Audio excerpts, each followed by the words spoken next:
লজৰ সন্মুখৰ ভিউটো চাওক।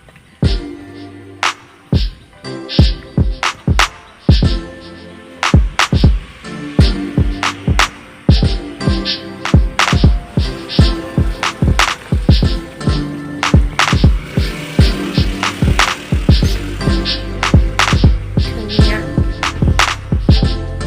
তাতে আকৌ বৰষুণ দিছে।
বাবা ভিগু মহাৰাজে মহামৃত্যুঞ্জয় মন্দিৰত আধাৰশিলা স্থাপন কৰিছিল।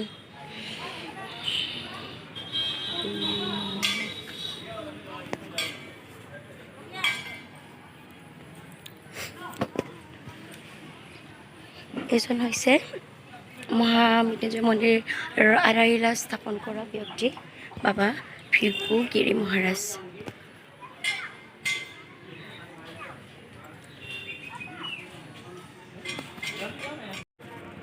মন্দিৰটো আপোনালোকক দেখুৱাবলৈ চেষ্টা কৰিলোঁ। এতিয়া যাওঁ, পিছত লগ পাই আছোঁ মই। আমি দুপৰীয়া আহাৰ গ্ৰহণ কৰিব লৈছোঁ। চাওক, অলপ পিছত লগ পাই আছোঁ। আমি সুকলমে ঘৰ আহি পালোহি আৰু ভিডিঅ'টো ইমানতে শেষ কৰিছোঁ। যদি ভিডিঅ'টো ভাল লাগে লাইক, শ্বেয়াৰ, কমেণ্ট আৰু ছাবস্ক্ৰাইব কৰি দিব। আকৌ এটি নতুন ভিডিঅ'ৰ সৈতে আকৌ লগ পাম। ধন্যবাদ।